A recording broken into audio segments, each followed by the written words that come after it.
Hey folks, Tom Busby here, and I'm pretty excited about today's presentation because it's about the news. And I've been trading news for years, but you got to remember there's a very high degree of risk involved in any type trading, and past performance is not indicative of future results. However, if you do your due diligence and learn what I'm about to show you, you're going to be excited too.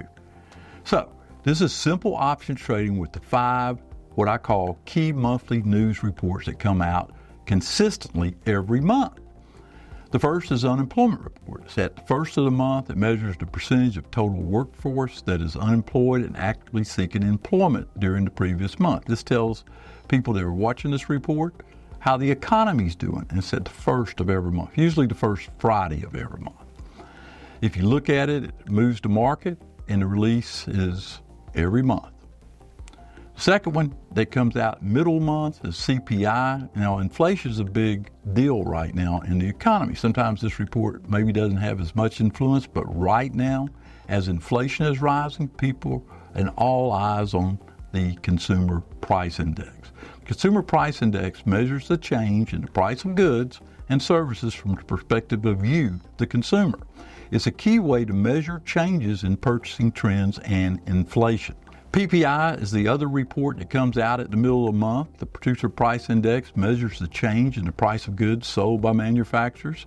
It's a leading indicator of consumer price inflation, which accounts for the majority of overall inflation.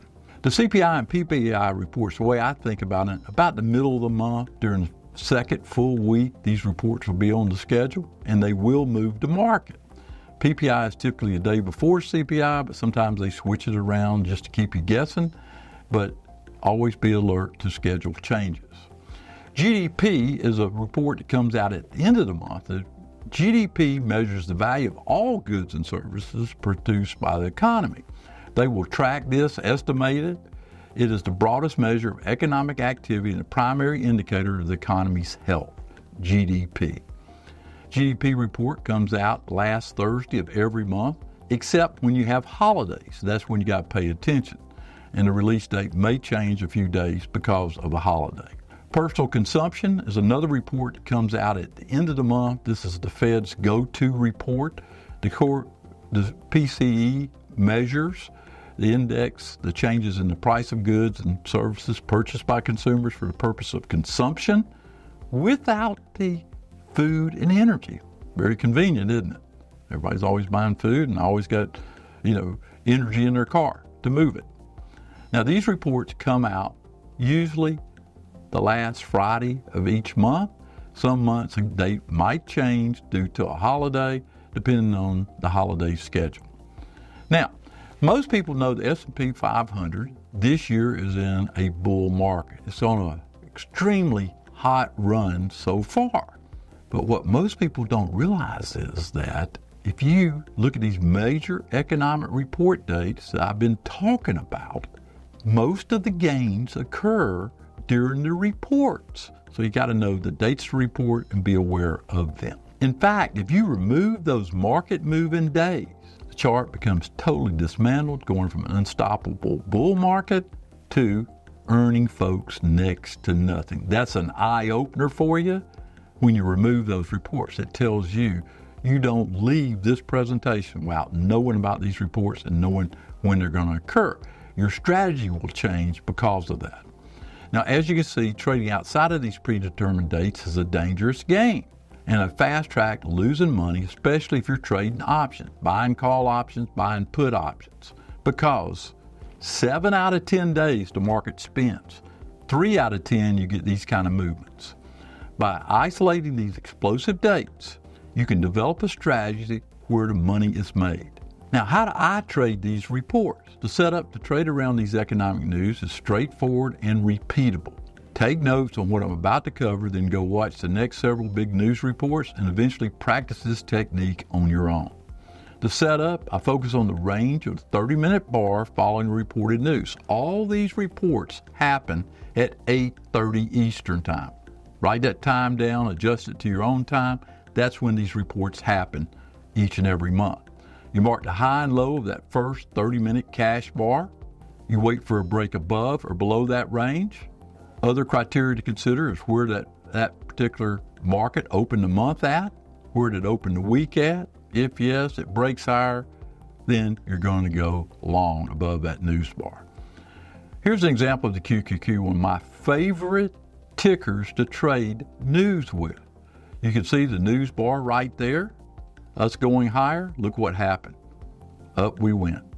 Triggered higher, you went long, and if you go long and buy it there and sell it higher, you're going to make some money, which is the whole reason you learn the art of trading. Now here's a bonus insight. Many times I prefer to wait for a second pass break of the range bar, high or low, so I probe the first par, and then when it breaks a second, I go all in, and that's the way I do my trading. It's proprietary, but just give you that insight when you're thinking about this. For option details, it's very simple. I find an option that has around 15 days to expirations. Easy to do with a ticker like QQQ. They have daily expirations. And I find a price of around $1. Makes the math easy. Now, trade management's simple also. I target 20% higher on half the position, and then I place a stop at where I got in and let the second half run for the rest of the day if possible. Now, if the trade moves against me, here's my technique. I will sell the next strike higher or lower depending on the strategy. If it's a call option, I'm going to sell one strike higher. Selling that next strike higher brings in premium, reduces my risk, and then I will set a trade, let me out with no cheese, over the next 72 hours.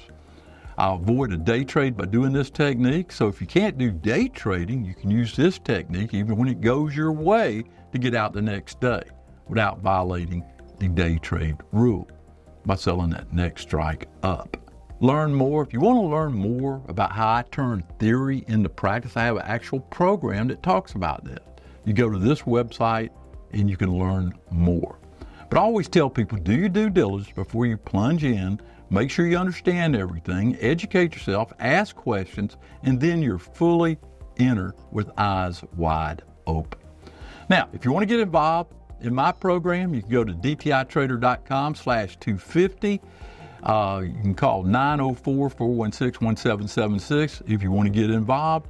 But I think that if you will follow what I'm trying to teach you, do your due diligence, then you're going to love this technique I showed you today about those 5 big reports that happen. You know, as I always say, see you on the flip side.